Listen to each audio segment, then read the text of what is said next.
Delivery अपने public announcement में बोल रही है बड़े बड़े अक्षरों में, क्या हम जो 462 और 487 के बीच में आईपीओ लेके आ रहे हैं, हमने अपने कंपनी के यही शेयर्स किसी और इन्वेस्टर्स को करीब 9 महीने पहले दिए थे in the month of September at a price जो कि 100 रुपया करीब 80 रुपया नीचे 380 रुपया में।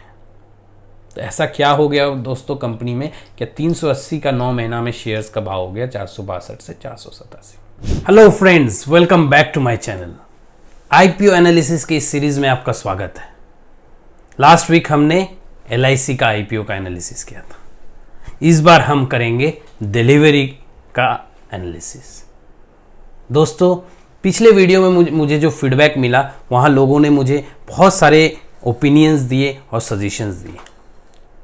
आज मैं ट्राई करूँगा कि उन सारे सजेशंस और ओपिनियंस को इनकॉर्पोरेट करके एक नई तरीके से आपको डिलीवरी आईपीओ का एनालिसिस करके बताएं। दोस्तों ये वीडियो थोड़ा लेंदी होने वाला है, क्योंकि इसमें हम आपके फीडबैक के अनुसार बहुत सारे ऐसे चीज़ है जो हम नए से कवर करने वाले हैं। इसलिए वीडियो को अंतिम तक ज़रूर देखिए और चैनल को सब्सक्राइब करिए। मेरा नाम दोस्तों विष्णु अग्रवाल है और मैं एक कंपनी सेक्रेटरी हूँ और पैशन से एक एंटरप्रेन्योर हूँ। आज मैं आपको ये बताने जा रहा हूँ कि डिलीवरी आईपीओ का एनालिसिस कैसे करें। पिछले वीडियो में हमने सेवी के वेबसाइट में जाके डिलीवरी आईपीओ का DRHP या रेड हेरिंग प्रोस्पेक्टस निकाला था और उसके एनालिसिस किए थे। लेकिन दोस्तों आज हम वैसे नहीं करेंगे।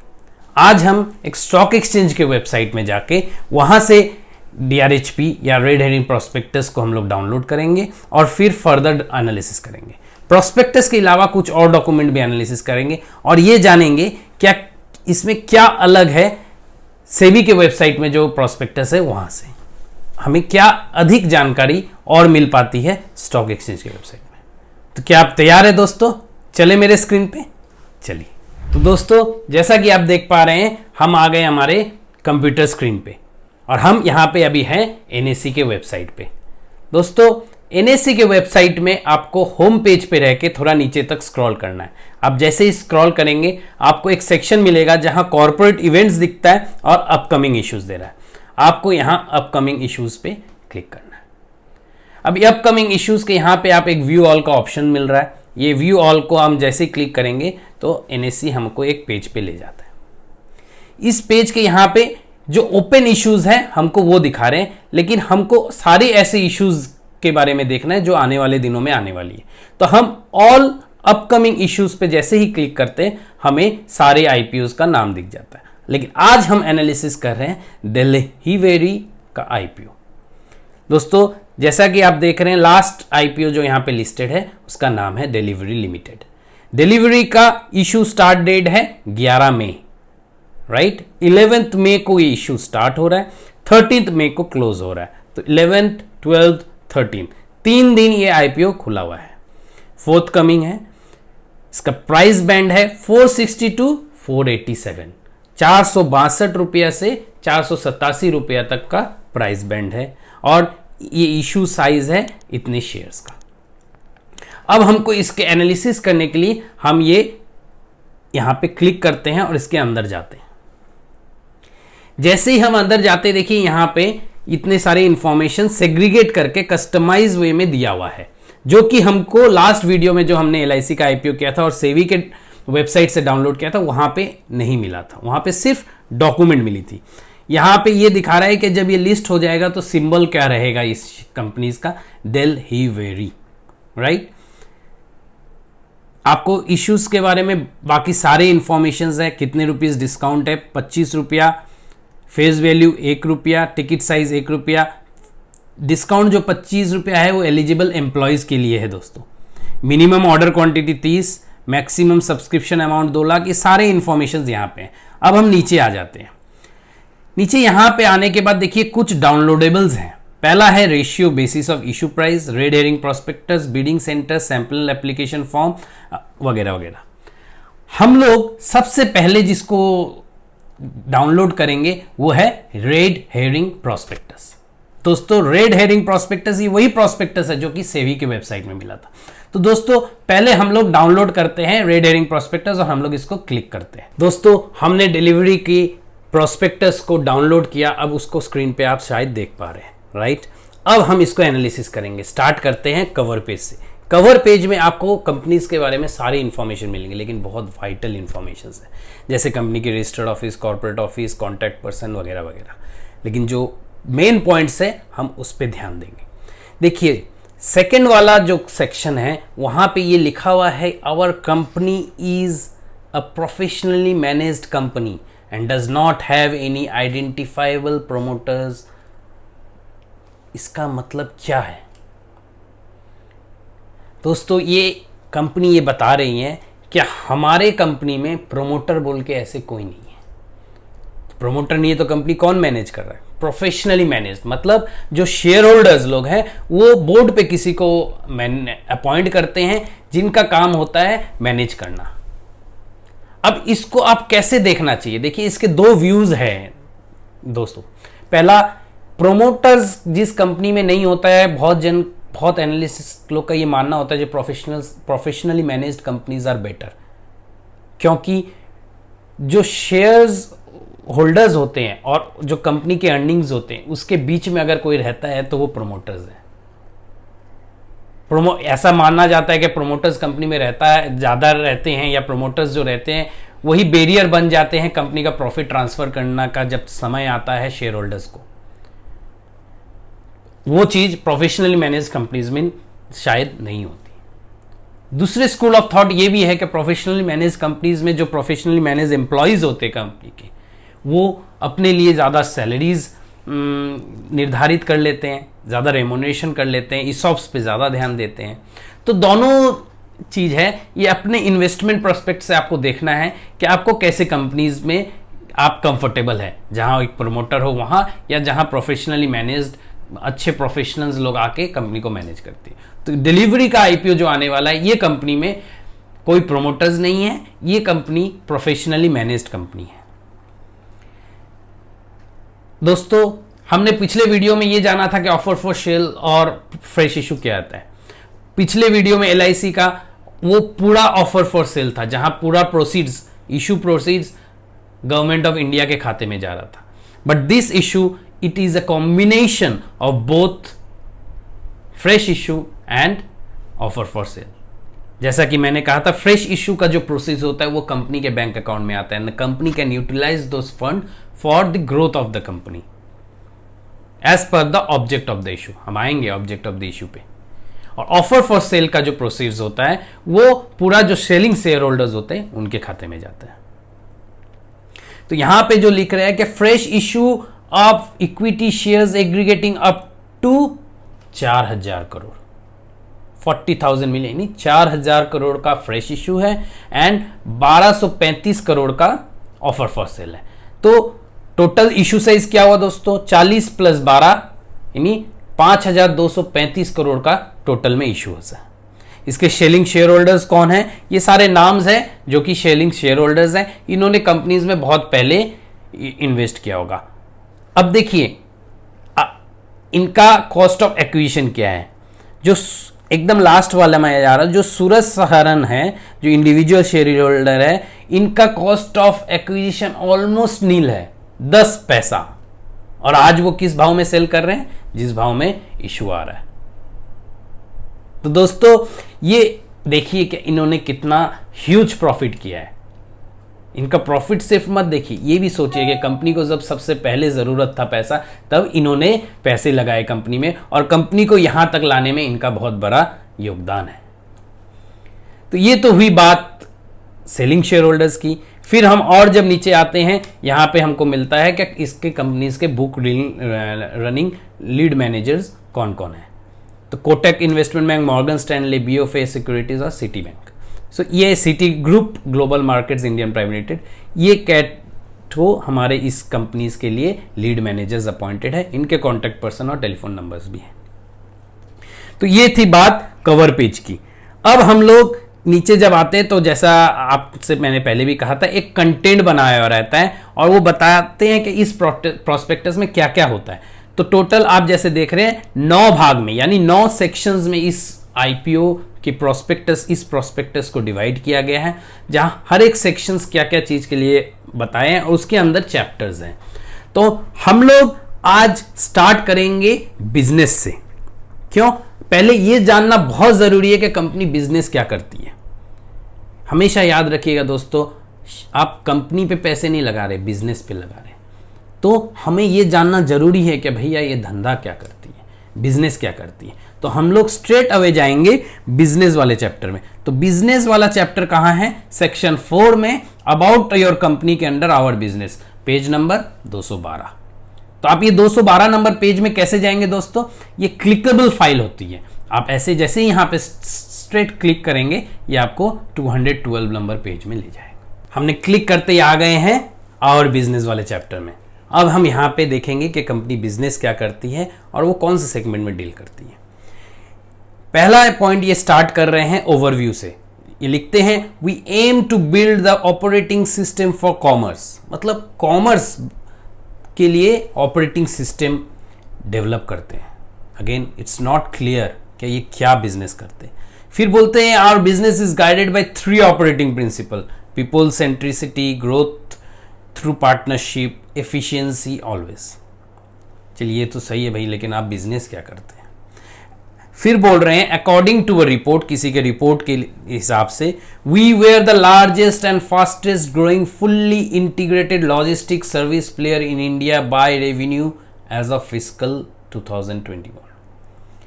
इसमें 2-3 पॉइंट्स है जो बहुत, 2-3 वर्ड्स है ऐसे जो बहुत गौर करने वाले हैं।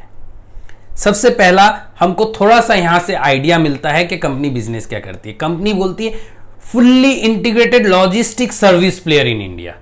क्या ये लॉजिस्टिक सर्विस प्लेयर है? मतलब लॉजिस्टिक सपोर्ट देती है, यहां से ये समझ में आ रहा है। फिर बोल रही वी वेयर, मतलब हम सबसे बड़े थे in terms of revenue fiscal 2021 के लिए।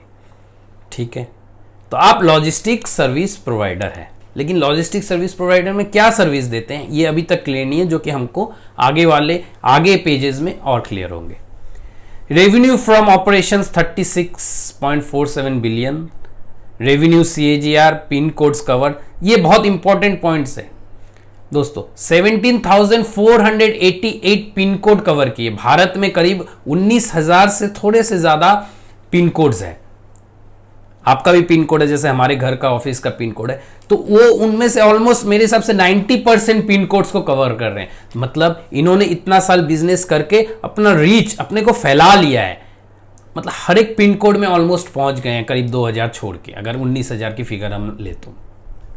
कितने बिलियन पार्सल्स करते हैं ये, तो ये एक चार्ट के द्वारा यहाँ पे ये एक ठो हम लोग को ओवरव्यू दे रहे हैं कि इनका बिजनेस सेटअप क्या है। लेकिन अभी तक हमें ये क्लियर नहीं हो रहा है कि ये बिजनेस करते क्या है।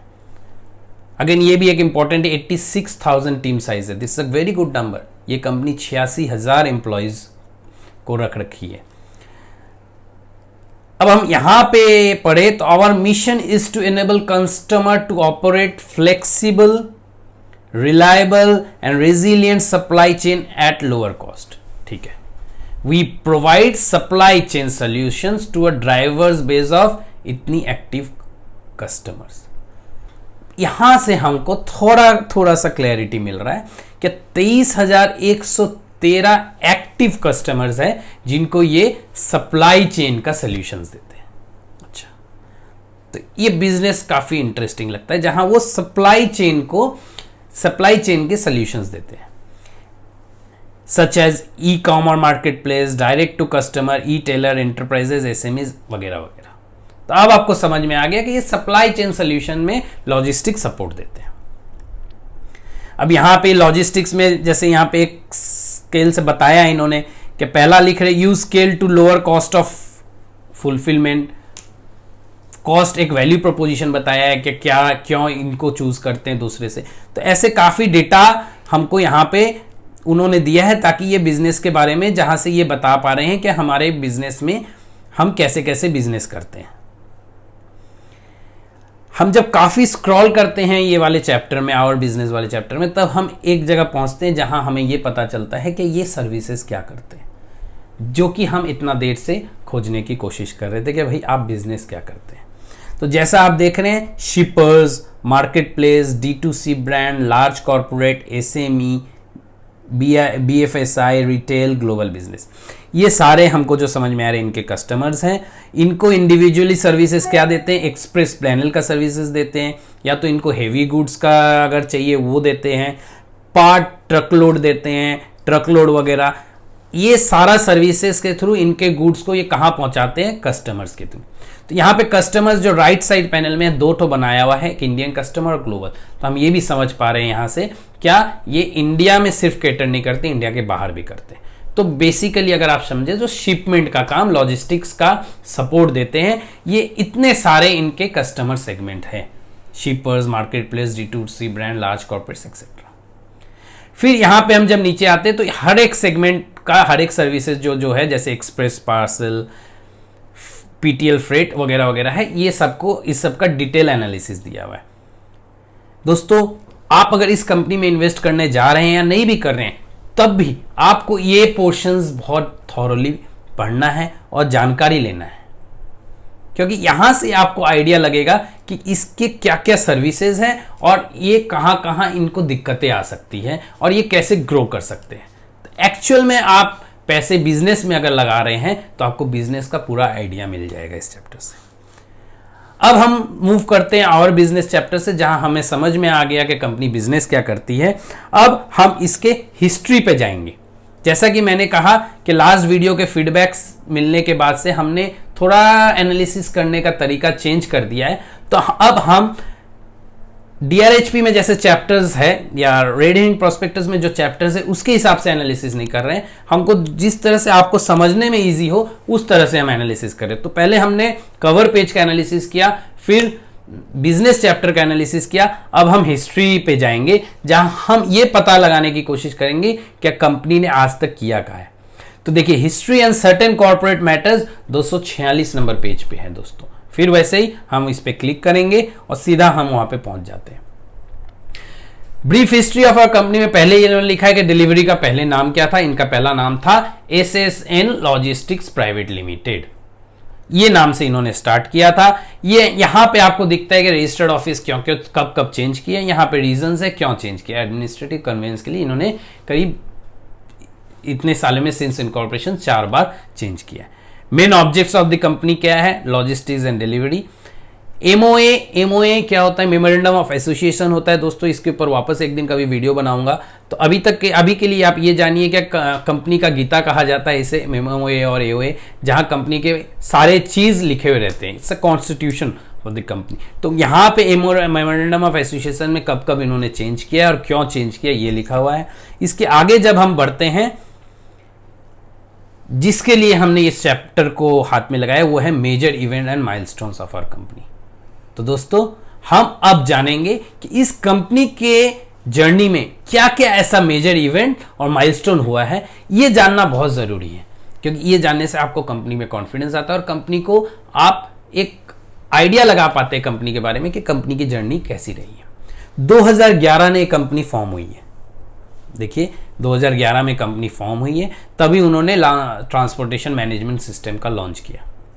इस कंपनी में टेक्नोलॉजी का बहुत इस्तेमाल है दोस्तों। जब हमने और बिजनेस वाले चैप्टर में भी एक सर्कल जो बनाया हुआ था उसमें लिखा हुआ था। तो 2011 में, फिर 13 में इन्होंने warehouse management system launch किया। फिर हम जैसे जैसे आगे बढ़ रहे हैं, आप देख पा रहे हैं 18 में platform as a service soft launch in Sri Lanka and Bangladesh, मतलब इंडिया के बाहर गए। 2019 में entered into partnership with UPS। 2020 में launch of 3 mega truck terminals in Haryana, Maharashtra and Karnataka. Acquisitions भी करने लगे इन्होंने। प्रीमा सेलर इंक को एक्वायर किया 2021 में। स्ट्रेटेजिक अलाइन फेडेक्स से, फेडेक्स बहुत बड़ी कंपनी है, 2021 में अलायंस किया। फिर acquisition of Spoton logistics private limited. तो 2020-21 में इन्होंने काफ़ी एक्विजिशंस किए हैं। 2021 में एक्विजिशन ऑफ ट्रांजिशन रोबोटिक्स, ये वापस और एक एक्विजिशन, और 2022 में वापस एक इन्वेस्टमेंट किया है फैल्कॉन ऑटोटेक प्राइवेट लिमिटेड में। तो आप जो इस जर्नी या माइलस्टोन से एक आइडिया लगा सकते हैं क्या, शुरुआत में इन्होंने अपना सिस्टम बनाया, इंफ्रास्ट्रक्चर डेवलप की, फिर जैसे जैसे ये ग्रो किए उन्होंने एक्वायर करना स्टार्ट किया और अपना बिजनेस आपके एम्बिट को बड़ा किया और इन्होंने काफ़ी अच्छे अच्छे कंपनीज के साथ जुड़े और आशा इसको देख के ये एक आइडिया लगता है कि कंपनी शायद अच्छी बिजनेस कर रही है, लेकिन अभी तक हम लोग फाइनेंशियल्स पे नहीं पहुंचे, इसलिए हमें ये नहीं पता कि इतना एक्विजिशंस और इतने साल बिजनेस करके कंपनी कैसे परफॉर्म कैसे करेगी। अल्टीमेटली बात जहां आ जाती है वो है नंबर्स पे। हम लोग अभी तक नंबर्स पे नहीं पहुंचे हैं। तो अभी हम लोग थे आवर बिजनेस के बाद हिस्ट्री चैप्टर में। अब हम लोग नेक्स्ट हम आ गए हैं आवर मैनेजमेंट वाले चैप्टर में।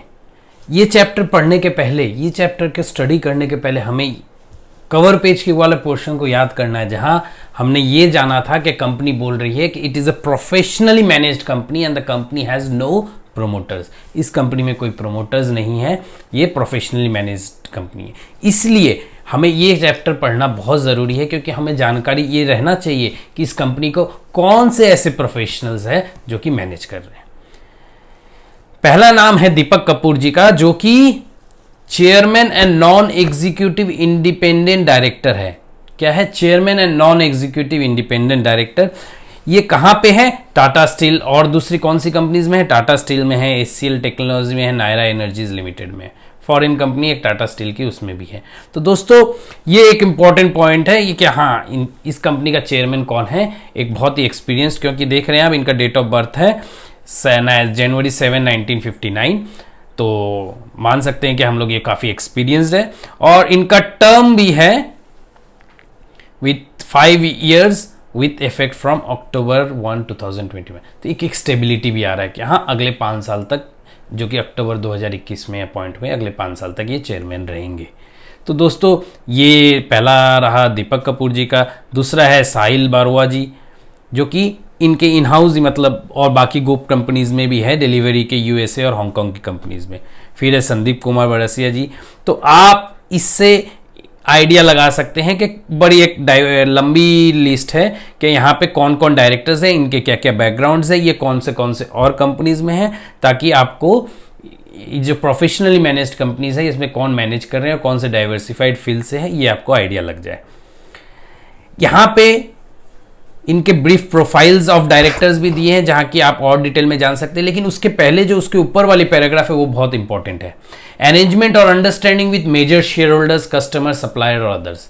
इसका क्या मतलब होता है दोस्तों? कई बार क्या होती है, जब मेजर शेयर होल्डर्स या कंपनी में प्रोमोटर्स नहीं रहते तो उनसे एक अरेंजमेंट लगती है। जब हम इनसे पैसे रेज करने की कोशिश करते हैं तब ये बोलते हैं कि भाई हमें एक डायरेक्टरशिप चाहिए आपकी कंपनी में, क्योंकि हम आपके कंपनी में पैसे लगा रहे हैं, तो हमें ये पता रहना चाहिए कि आप वो पैसे का कैसे यूटिलाइज कर रहे हैं और कंपनी में डे टू डे एक्टिविटीज क्या हो रहा है उसका हमें नॉलेज होना चाहिए। तो उसका नॉलेज कैसे हो सकता है कि आप बोर्ड रूम में रहे और बोर्ड रूम में एज ए बोर्ड मेंबर रहे। तो आप अगर एक एज ए बोर्ड मेंबर आप किसी को अपॉइंट करते हैं, आप एक इन्वेस्टर, तो आपको पूरा नॉलेज रहता है कि कंपनी में कब क्या हो रहा है। तो डिलीवरी ये बता रही है क्या हमारे पास कुछ एक डायरेक्टर्स जो बोर्ड ऑफ डायरेक्टर्स में है वो अंडर कुछ अरेंजमेंट या अंडरस्टैंडिंग मेजर शेयर होल्डर या सप्लायर से है। जैसे लिख रहे हैं, apart from Munish Ravindra Verma nominated to our board by SVF Doorbell Cayman limited, Suvir Sunan Sujan nominated to our body by jointly Nexus and Nexus Fund, and Donald Francis Colren nominated to our board by FedEx. None of our directors have been appointed to pursuant to any arrangement or understanding. Company ये बोल रही है कि इन 3 directors, जिसमें एक FedEx ने भी एक डायरेक्टर्स को अपॉइंट किया इनके बोर्ड में, ये 3 के अलावा कोई भी ऐसे बोर्ड ऑफ डायरेक्टर्स नहीं है जो कि कोई अरेंजमेंट या कोई अंडरस्टैंडिंग के बदौलत हमारे बोर्ड ऑफ डायरेक्टर्स में। इसे पॉजिटिवली व्यू करना चाहिए दोस्तों। इन्वेस्टर्स के अगर board of nominee board of directors में रहते हैं तो ट्रांसपेरेंसी और इंक्रीज हो जाती है। ऐसे भी मेरा ये मानना है कि प्रोफेशनली मैनेज कंपनीज में ज़्यादा ट्रांसपेरेंसी रहती है। इससे पहले कि मैं आगे बढ़ूं, मैं आपको वापस एक बार ये अपना डिस्क्लोजर देना चाहूँगा कि मैं एक सेबी रिसर्च एनालिस्ट नहीं हूँ, सेबी रजिस्टर्ड रिसर्च एनालिस्ट नहीं हूँ, और मेरा व्यू ना ही बाई ना ही सेल करने का है, या ना ही एप्लीकेशन करे या ना करे ऐसा कोई व्यू दे रहा हूँ। मेरा ये वीडियो सिर्फ एक एजुकेशनल पर्पज़ से है, जहाँ मेरा ये मोटिव है कि मैं आप तक वो सारी चीज़ पहुँचा सकूँ जिससे आप एक आईपीओ पे एप्लीकेशन करने से पहले उसको एक बेटर एनालिसिस कर सकते हैं, आपको सेल्फ रिलायंट बना सके। दोस्तों आगे बढ़ते हैं। अब आवर मैनेजमेंट के बाद हम चलते हैं रिस्क फैक्टर्स में। हमने अभी तक ये समझ लिया कि कंपनी बिजनेस क्या करती है, कंपनी आईपीओ कितने की ला रही है, कंपनी का मैनेजमेंट कौन है, क्या संभाल रहा है, कंपनी में क्या क्या हिस्ट्री हुई है। तो अब ये भी देखते हैं कि कंपनी में क्या क्या रिस्क एसोसिएट्स हो रहे हैं। दोस्तों नंबर्स बहुत इंपॉर्टेंट, अभी तक हम लोग नंबर्स में नहीं पहुंचे, तो जुड़े रहिए। तो अब हम सीधा चलते हैं कहाँ, रिस्क फैक्टर्स वाले चैप्टर में। रिस्क फैक्टर्स वाले चैप्टर में जाने के लिए हमें टेबल ऑफ कंटेंट पे जाना पड़ेगा। टेबल ऑफ कंटेंट्स पे जैसे ही हम पहुंचते हैं, रिस्क फैक्टर हमको सेक्शन 2 में दिखता है। ठीक उसी तरह हम 34 नंबर पेज पे क्लिक करते हैं और हम पहुंच जाते हैं रिस्क फैक्टर्स। रिस्क फैक्टर्स काफ़ी लंबा रहता है कि कंपनी चाहती है कि वो जितने भी रिस्क, छोटा या बड़ा कुछ भी रिस्क हो, वो अपने प्रोस्पेक्टस में डाल दे। ये नियम होते हैं और as an intermediate investment bankers भी यही एडवाइस करती है कंपनी, इश्यूअर कंपनीज को। लेकिन सारे इसमें कुछ एक रिस्क फैक्टर्स होते हैं जो कि कॉमन होते हैं, सारे प्रोस्पेक्टस में रहते हैं। अब इंडस्ट्री स्पेसिफिक कुछ स्पेसिफिक रिस्क होते हैं, रिस्क फैक्टर्स होते हैं जिसको हमको एनालिसिस करना चाहिए। इस कंपनी के लिए मैंने 4 या 5 ऐसे रिस्क फैक्टर्स आइडेंटिफाई किए हैं जिसको हम एनालिसिस करेंगे। तो पहला जो है रिस्क एनालिसिस करेंगे वो है नंबर 1। देखिए बहुत ही इंपॉर्टेंट पॉइंट है, क्योंकि पिछले कुछ आईपीओ से इंडियन आईपीओ मार्केट में पूरा चेंजेस आ गया है। क्योंकि पहले प्रॉफिटेबिलिटी एक बहुत बड़ा इंपॉर्टेंट फैक्टर रहा करता था हम जब आईपीओ में एप्लीकेशन करते हैं। अब लॉस मेकिंग कंपनीज भी आईपीओ लेके आ रही है। तो इनका पहला पॉइंट यही है कि we have a history of losses and negative cash flows from operating, investing, financing activities.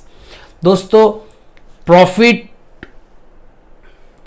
Level पे नेगेटिव होना एक बात है और ऑपरेटिंग प्रॉफिट नेगेटिव होना और एक बात है। मतलब ये कंपनी बोल रही है कि हम शुरुआत में जो ऑपरेटिंग लेवल है हमारा, हम वहां पे लॉस करते हैं, हम कंपनी में प्रॉफिट नहीं करते हैं, हमारा कंपनी लॉस में चल रहा है और ये आने वाले दिनों में लॉस बढ़ भी सकता है क्योंकि खर्चे और बढ़ेंगे। We incurred restated loss for the year period 1783 million, मतलब 1783 करोड़ का लॉस कर रहे हैं।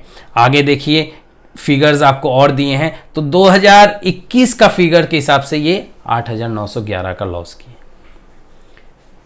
तो दोस्तों ये बहुत इंपॉर्टेंट पॉइंट है जहां हमको ये समझ में आता है कि कंपनी ऑपरेटिंग लेवल पे ही लॉस मेकिंग है। तो एक लॉस मेकिंग कंपनी पे आप क्या वैल्यूएशन दे सकते हैं और किस बेसिस पे वैल्यूएशन दे सकते हैं, ये आपके ऊपर है एनालिसिस करना।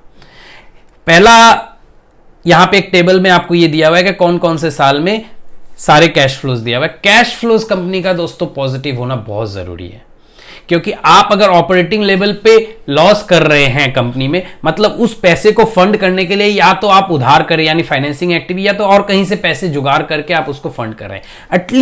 At least at the operating level आपका कैश फ्लोज पॉजिटिव होना है।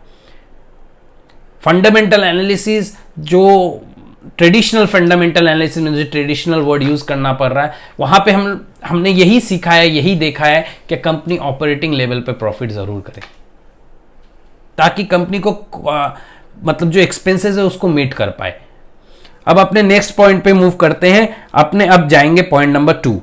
तो रिस्क फैक्टर के point number 2, we rely on a scaled, automated and unified network of infrastructure largely comprising our logistics and transport facilities for our business operation. We may not be able to manage our growth if we are not able to maintain और expand our network infrastructure. Network infrastructure अगर हम expand नहीं कर पाए तो हम growth नहीं maintain कर पाएंगे। यहां पे ग्रोथ सबसे आप कंफ्यूज ना हो, क्योंकि प्रॉफिट में ग्रोथ नहीं, ये रेवेन्यू पे ग्रोथ। ऐसे सारे कंपनीज के रेवेन्यू के ऊपर वैल्यूएशंस होते हैं। तो ये बोल रहे हैं कि हम अगर अपना इंफ्रास्ट्रक्चर नेटवर्क ग्रो नहीं कर पाएंगे तो हम शायद अपना रेवेन्यू में ग्रोथ नहीं ला पाए। तो नेटवर्क इंफ्रास्ट्रक्चर अपना ग्रोथ करने के लिए क्या चाहिए इन्हें? फंड्स, जो कि ये रेज कर रहे हैं थ्रू दिस आईपीओ। अब ये रेज करके ये कहां लगाएंगे और कैसे इंफ्रास्ट्रक्चर ग्रोथ करेगा, दोस्तों ये पॉइंट इंपॉर्टेंट हो जाता है, क्योंकि ये हमको मिलता है कहां से? Object of the issue. तो ये चैप्टर हम नेक्स्ट कवर करने वाले कि भैया तुम जो पैसे रेज कर रहे हो पैसे लगाओगे कहां। फिर से आपको याद दिला दें, ये कंपनी का कितना आईपीओ आ रहा है, 5152, उसमें से 4000 करोड़ ये लगाए हैं फ्रेश इशू से आ रहे हैं, बाकी के 1200 करीब कुछ पैसे ये लगाएंगे कहां, ऑफर फॉर सेल, यानी कंपनी के खाते पे ही नहीं आएंगे, सेलिंग शेयर होल्डर्स के खाते में जाएंगे। अब पॉइंट नंबर 2 के बाद हम 6 नंबर पॉइंट कवर करते हैं, जो कि हमें लगता है कि ये काफी इंपॉर्टेंट है। We rely on network partners and other hired parties for certain aspects of our business, which poses additional risk. देखिए दोस्तों, यहां पे एक वर्ड यूज किया है एसेट लाइट बिजनेस मॉडल, मतलब वेयर हाउस वगैरह जो भी है ये एसेट्स ये ओन नहीं करते हैं, लीज करते हैं। ये कह रहे हैं कि हमारे जितने प्रॉपर्टीज है वो लीज पे हैं, तो वो लीज के लिए जो बिजनेस है वहां पे एक रिस्क है। क्या है, all our logistic facilities are leased and some of our lease agreements may have certain irregularities, मतलब कुछ एग्रीमेंट में हमारे इरेगुलरिटी हो सकते हैं। फेलियर टू रिन्यू, मतलब वो जब एक्सपायर हो जाएंगे, अगर वो ओनर हमसे रिन्यू नहीं करते तो हमारा बिजनेस हैम्पर हो सकता है। ये जेन्युइन क्लॉज है, ये बिजनेस इनहेरेंट है इसमें, ये ऐसे बिजनेस में ये रहता है। तो ये एक आपको दिमाग में रखना है, क्या कंपनी के खुद के एसेट्स नहीं है, ये लीज पे ओन करते हैं। इसके बाद हम पॉइंट जो आखिरी पॉइंट कवर करेंगे दोस्तों, वो है पॉइंट नंबर 12। तो चलते हैं हम लोग पॉइंट नंबर 12 पे। काफी बड़ा है जैसे आप देख पा रहे हैं रिस्क फैक्टर, तो हम अब कवर करते हैं point number 12। We have entered into and will continue to enter into related party transaction which may potentially involve conflict of interest. दोस्तों ये बहुत बड़ा एक रेड फ्लैग है, क्योंकि रिलेटेड पार्टी ट्रांजैक्शन एक ऐसा चीज है जो कि इन्वेस्टर्स को कंफर्ट नहीं देता है। रिलेटेड पार्टी ट्रांजैक्शन मतलब आपस के ओन्ड दूसरे कंपनियों में आप ट्रांजैक्शन कर रहे हैं। अब वो कितने ज़रूरत है या क्यों कर रहे हैं, या आपको इसके आगे वाले इसके डिटेल पैराग्राफ पढ़ के आपको एनालिसिस करना है या समझना है, जो कि काफ़ी अच्छे से लिखा हुआ है। लेकिन ये एक ऐसा पॉइंट है जो आपको दिमाग में रखना है। हाँ, ये कुछ ऐसे पॉइंट्स जो हमने कवर किए रिस्क फैक्टर के बाद, अब हम जाएंगे कहाँ, बहुत ही अहम दूसरे एक चैप्टर में, जिसका नाम है द ऑफर। क्या कंपनी ऑफर कितना लेके आ रही है, क्या ऑफर दे रही है और क्या करेंगे। तो दोस्तों आप फिर से रिकैप करने के लिए समझ लीजिए कि हमने कैसे कैसे कौन से चैप्टर्स को कवर किया, और आखिर में हम आ गए द ऑफर वाले चैप्टर में। द ऑफर वाले चैप्टर के लिए वही तरीका, हमें टेबल ऑफ कंटेंट्स में जाना पड़ेगा। टेबल ऑफ कंटेंट्स में जाके हमें द ऑफर वाले चैप्टर को क्लिक करके उसे वहां पे हमको पहुंचना है। सेक्शन 3 का पहला चैप्टर है ऑफर। देखिए यही एक पॉइंट है जिसके लिए हमने एनएससी से ये डाउनलोड किया और सेबी से नहीं किया। हमने रेड हेरिंग प्रोस्पेक्टस डाउनलोड किया, जहां ऑफर में आप देख पा रहे हैं यहां पे कहीं भी फिगर्स नहीं लिखे हुए, सब जगह डॉट लिखे हुए। तो हम कैसे एनालिसिस करेंगे, सेबी पे भी आप जब जाएंगे तो यही प्रोस्पेक्टस डाउनलोड होगा जहां पे आपको फिगर्स नहीं मिल रहे, डॉट्स मिल रहे। तो आपको कैसे पता चलेगा कि कितनी कंपनी शेयर्स ला रही, क्या ला रही।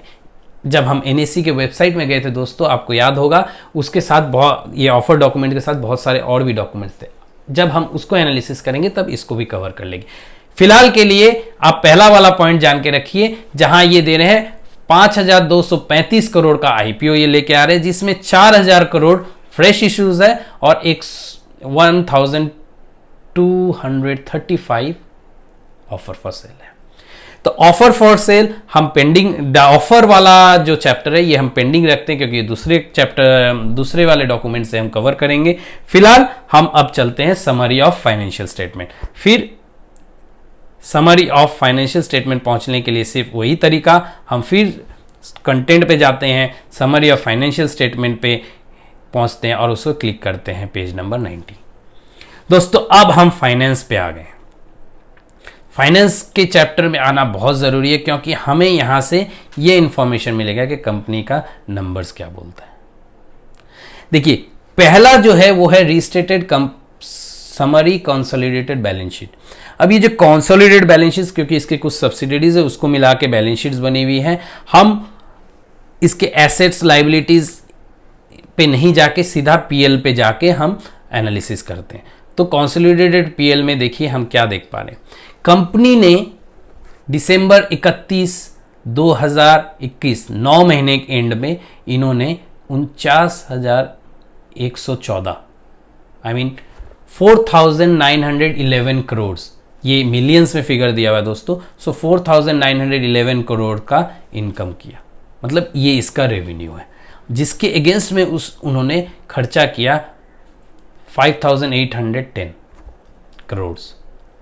तो आप देख पा रहे हैं ऑपरेटिंग लेवल पे लॉस, मतलब कंपनी जितना रेवेन्यू आ रहा है उससे ज़्यादा खर्च कर रही है, और इसके लॉस जो है ये 8,911 बिलियन का लॉस है, यानी 891 करोड़ का लॉस है। इस साल 9 महीना में इन्होंने लॉस बल्कि पहले से बढ़ गया। पिछले 9 मंथ्स में इनका लॉस था 297 करोड़, और उसके पहले जो फिगर्स दिया हुआ है आप देख पा रहे हैं। तो दोस्तों आप इस चैप्टर में से आप ये एनालिसिस करने के लिए है क्या हम एक ऐसे कंपनी में अगर एप्लीकेशन करते तो करने जा रहे हैं जहां कंपनी लॉस मेकिंग है, कंपनी प्रॉफिट मेकिंग नहीं है, लेकिन कंपनी काफ़ी वाइड एरिया में बिजनेस करती है। 19,000 पिन कोड्स में से 17,000 पिन कोड्स कवर करती है, और ये कंपनी एक ऐसी कंपनी है जो कि टेक्नोलॉजी और लॉजिस्टिक्स में काफ़ी इन्वेस्ट करके अच्छा रेवेन्यू अर्न कर रही है, पर प्रॉफिट नहीं कर रही है।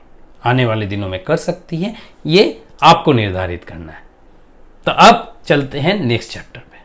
तो दोस्तों फाइनेंशियल स्टेटमेंट एनालिसिस करने के बाद अब हमारे पास बच गए हैं 2 और चैप्टर, और याद है ना द ऑफर वाला चैप्टर भी अपना पेंडिंग है। तो अब दो चैप्टर है वो बहुत क्रूशल है, क्योंकि ये अब हमको डिसीजन मेकिंग पे हेल्प करता है। तो सबसे जो चैप्टर हम पहले लेने जा रहे हैं दोनों में से, वो है कौन सा, आप बताएंगे? जी हाँ, आपने सही पहचाना, हम जा रहे हैं ऑब्जेक्ट्स ऑफ द इशू पे, कि भाई तुम जो पैसा रेज कर रहे हो वो पैसा लगाओगे कहां। तो ऑब्जेक्ट्स ऑफ द इशू के लिए ऑब्जेक्ट्स ऑफ द ऑफर वाला पेज पे हम जाएंगे, जो कि पेज नंबर 161 पे है, और हम इसे क्लिक करते हैं। जैसे ही हम इस पे क्लिक करते हैं दोस्तों, एक चार्ट जो टेबल फॉर्म में बनाया हुआ है नेट प्रोसीड्स हेडिंग के अंदर में, वहां पे हमें दिखता है 40,000 मिलियन, यानी 4,000 करोड़ रुपया का नेट प्रोसीड्स है। आपका सवाल हो सकता है क्या 5,235 करोड़ का इशू आ रहा है, लेकिन आप 4,000 करोड़ का ही क्यों हिसाब दे रहे हैं? दोस्तों फिर मैं आपको याद दिलाना चाहता हूं कि 5,235 में से 1,235 ऑफर फॉर सेल है, जो कि कंपनी के खाते पे नहीं आएगी, इसलिए कंपनी ये नहीं बता सकती कि वो पैसे का क्या होगा। वो पैसे तो शेयर होल्डर्स के पास जाएंगे, जो कि वो उसमें कंपनीज में इन्वेस्ट किए थे, अब वो अपना शेयर्स बेच के कंपनीज में एग्जिट ले रहे हैं। तो 5,235 करोड़ में वो पैसा कैसे लगाएंगे हम ये जानेंगे। एक रिस्क फैक्टर हमने पढ़ा था, आपको फिर याद दिलाते हैं कि वो कंपनी ये कह रही थी वहां पे कि अगर हम अपना इंफ्रास्ट्रक्चर और नहीं बढ़ा पाएंगे तो हमारा ग्रोथ हैम्पर होगा। तो देखिए दोस्तों 2,000 करोड़ वो कंपनी लगाएगी फंडिंग ऑर्गेनिक ग्रोथ इनिशिएटिव, मतलब कंपनी अपना ऑर्गेनिक ग्रोथ इनिशिएटिव में 2,000 करोड़ लगाएगी। Building scale in existing business line and developing new adjacent business line, और बिजनेस लाइन को और बैठाएगी, नया बिजनेस लाइन बैठाएगी, और एग्जिस्टिंग बिजनेस लाइन को डेवलप करने के लिए 160 करोड़ रुपया लगेगा। एक्सपेंडिंग आवर नेटवर्क इंफ्रास्ट्रक्चर के लिए 1,360 करोड़ रुपये लगेंगे, और बैलेंस कहाँ लगेंगे, इनऑर्गेनिक के लिए 1,000 करोड़ रुपया। तो टोटल कंपनी ने हिसाब दिया कि भाई 40,000 करोड़ जो हम आपसे लेंगे वो हम कैसे इन्वेस्ट करेंगे और कहाँ 40,000 करोड़ में ये जानना ज़रूरी है दोस्तों कि ऑफर लाने का जो खर्चा होता है वो खर्चा उसमें बच जाएगा, मतलब कंपनी लेस करके जो नेट प्रोसीड्स आएगी उसका क्या क्या एक एस्टिमेशन है, एक्सपेंसेस है, उसका एक विश्लेषण यानी थोड़ा डिस्क्रिप्शन दिया है कि कंपनी कहाँ खर्चा। तो हमने ये जान लिया कि कंपनी धंधा क्या करती है, कंपनी कितना पैसे का आईपीओ ला रही है और आईपीओ के पैसे कैसे लाएंगे। अब हमको ये जानना है कि हमको इस पे इन्वेस्ट करना है कि नहीं। इन्वेस्टमेंट करने के लिए हमको मेरा सबसे मेन डिसीजन क्या हो सकता है? मेरा सबसे मेन डिसीजन हो सकता है कि कंपनी का वैल्यूएशन क्या है। अब ये बहुत ही ट्रिकी क्वेश्चन है, क्योंकि कंपनी प्रॉफिट ही नहीं करती है तो वैल्यूएशन कैसे करेंगे। तो दोस्तों, द ऑफर वाला चैप्टर और बेसिस ऑफ इश्यू प्राइस, क्या आप किस बेसिस पे अपना इश्यू प्राइस निर्धारित किए जो कि 462 से 87 है, ये बताएंगी कंपनी। ये इस प्रोस्पेक्टस में नहीं है, क्योंकि ये प्रोस्पेक्टस पहले फाइल किया हुआ है और उसके बाद कंपनी ने फाइनल किया है कि क्या प्राइस बैंड में क्या और कितने शेयर्स किसको देने हैं। तो ये एक डिफरेंट अलग एक फाइलिंग से कंपनी को मिलती है। कैसे मिलती है अलग एक फाइलिंग से, ये हम देखेंगे। दोस्तों, हम वापस जाते हैं एनएससी वाले वेबसाइट में, जहां काफी हम लोग को डाउनलोडेबल्स मिले थे। उसमें एक था बेसिस ऑफ इश्यू प्राइस।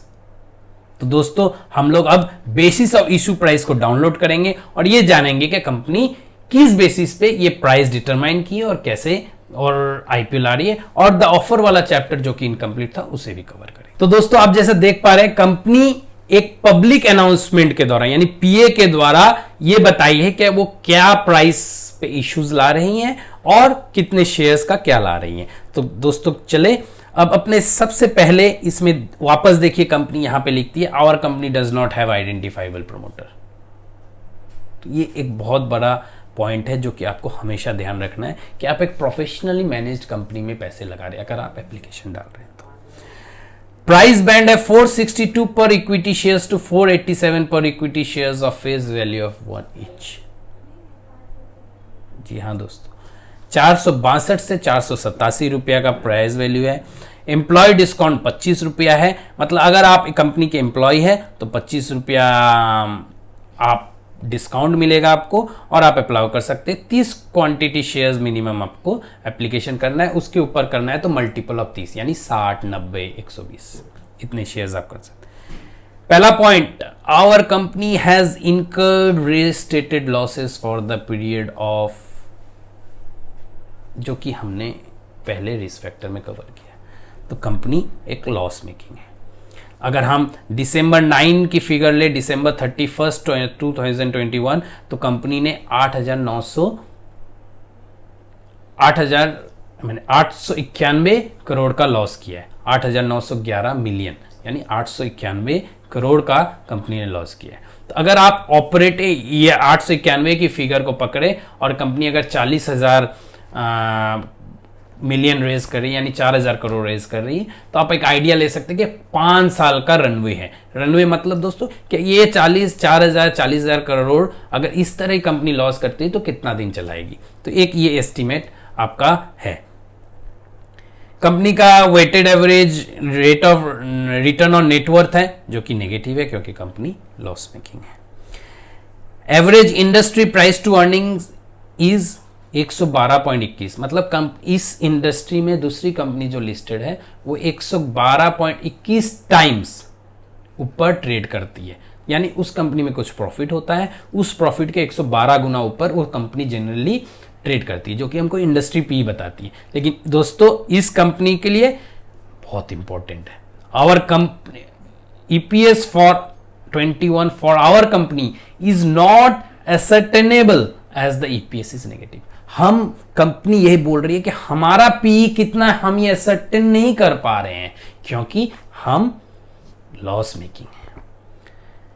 ऐसे ही बाकी ईवीए वगैरह सारा चीज दिया हुआ है जो कि आपको देखना है। स्पोर्टन लॉजिस्टिक्स का इन लोगों ने जो एक्वायर किया है वो कितने रेवेन्यू मल्टीपल पे एक्वायर किया ये है। तो दोस्तों ये एक इंपॉर्टेंट हमको यहाँ पे जानकारी मिल रही है कि हम प्राइस के बेसिस पे ऐसी कंपनीज वैल्यूएशन नहीं होती, प्रॉफिट के बेसिस पे वैल्यूएशन नहीं होती, ये रेवेन्यू के मॉडल पे वैल्यूएशंस होती हैं, जो कि स्टॉक मार्केट इन्वेस्टमेंट के लिए कुछ एक नया है लिस्टेड स्पेस के लिए। ये last weighted average cost of acquisitions of last 3 years दिया है, मतलब जो कंपनीज के शेयर्स होल्ड कर रखे, जो शेयर होल्डर्स हैं, जो सेल कर रहे हैं या ना भी कर रहे हैं, उनके एवरेज कॉस्ट ऑफ एक्विजिशन क्या है। उनका एवरेज कॉस्ट ऑफ एक्विजिशन 148, 162 है। लास्ट 1 ईयर में 148, लास्ट 3 इयर्स में 168, मतलब ये 3 गुना ऊपर अगर हाईएस्ट प्राइस पे, कैप प्राइस पे अगर सेल हो जो कि 487 है, तो 3 गुना ऊपर ये सेल कर रहे हैं।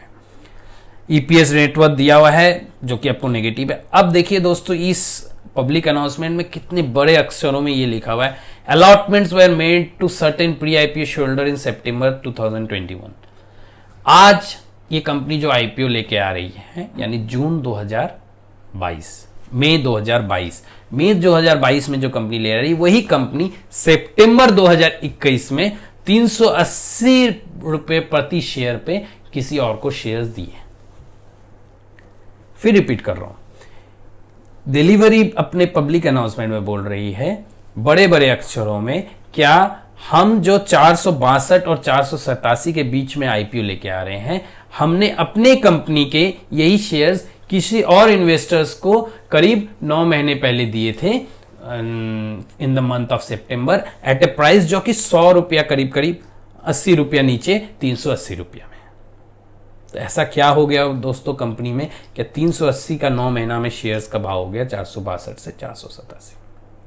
ये आपको निर्धारित करना है। Investors are caution are advise to read the RHP. Investors को रेड हेरिंग प्रोस्पेक्टस पढ़ने के लिए कर रहे हैं, जो कि हमने कवर किया और आप और विस्तारित और डिटेल रूप में आगे पढ़ेंगे। तो valuation criteria, based on the valuation criteria including the recent acquisition of Sporttoc and strategic investment of phased and based on the recommendation of the board of directors of the company at the meeting, ये बोल रहे हैं क्या FedEx ने जो हमारा valuation किया या हमने जो एक नया कंपनी का एक्विजिशन किया स्पोर्टोन का, और बीआरएल मतलब जो लीड मैनेजर्स है उनके जो रिकमेंडेशन है उसके हिसाब से हमारे बोर्ड ऑफ डायरेक्टर्स और जो इंडिपेंडेंट डायरेक्टर्स हैं उन्होंने ये वाला प्राइस बैंड जो है 462 से 487 का निर्धारण किया। तो this is the basis of issue price जो कि हम आपको बोल रहे थे। तो दोस्तों इसके नीचे उन्होंने क्या क्या इनकम है, क्या सर्विसेज है, कहां से क्या रेवेन्यू है, जो कि मोर और लेस हमने रेड हेरिंग प्रोस्पेक्टस से कवर कर लिया है। दोस्तों वीडियो शायद थोड़ा लंबा है, लेकिन मैंने ये कोशिश की है कि आप तक वो सारी बातें, वो सारी पोर्शंस पहुंचा दूं जहां से आपको एक डिसीजन मेकिंग करने में सुविधा हो। It is easier for you to take the decision where to invest in this IPO और नॉट। हमने अगर रिकैप करें तो हम पहले आवर बिजनेस से स्टार्ट किए, फिर हिस्ट्री देखी कंपनी की, मैनेजमेंट में गए, फिर रिस्क फैक्टर एनालिसिस किया, फिर ऑफर प्राइस, ऑफर क्या है वो एनालिसिस किया, हल्का सा हमने फाइनेंशियल स्टेटमेंट्स को भी टच किया, फिर हमने ये देखा कि कंपनी का इश्यू प्राइस कैसे निकाला गया। तो दोस्तों ये पूरा एक पैकेज जो है, ये आप अगर इन डेप्थ एनालिसिस करते हैं क्रेडिट प्रोस्पेक्टस तो आपके लिए बहुत इजी हो जाता है ये डिसीजन लेना कि आईपीओ में एप्लीकेशन करें या ना करें। हाँ, एक और बात दोस्तों, आप शायद ये डिसीजन करके आईपीओ में अभी एप्लीकेशन ना भी कर सकते या कर भी ले, लेकिन आप अगर ये रेड हेरिंग प्रोस्पेक्टस को पूरा स्टडी कर लेते हैं तो कभी भी आगे आने वाले दिनों में आपको अगर इस कंपनी में मौका मिलता है तो आप इस कंपनी में इन्वेस्ट कर सकते हैं, क्योंकि आपको कंपनी का इन एंड आउट पता है। एक और चीज, ऐसी कंपनीज पहले भी आईपीओ लेके आई है जिसका फाइनेंशियल लॉस मेकिंग है, उसका परफॉर्मेंस क्या रहा है ये भी जानना बहुत जरूरी है। अंत में आपसे विदाई लेने के पहले एक बार और डिस्क्लोजर कि मैं सेबी रजिस्टर्ड रिसर्च एनालिस्ट नहीं हूं और ना ही मैं रिकमेंडेशन देने के लिए वीडियो बना रहा हूं। ये वीडियो सिर्फ और सिर्फ एजुकेशनल पर्पस के लिए है, आपको एम्पावर करने के लिए, ताकि आप अपना डिसीजन खुद ले पाए। धन्यवाद दोस्तों, आशा करता हूं आपने वीडियो को अभी तक चैनल को अभी तक सब्सक्राइब कर लिया होगा, वीडियो को लाइक कर लिया होगा और अपने दोस्तों के साथ शेयर भी कर चुके होंगे। Thank you. खुश रहिए, सुरक्षित।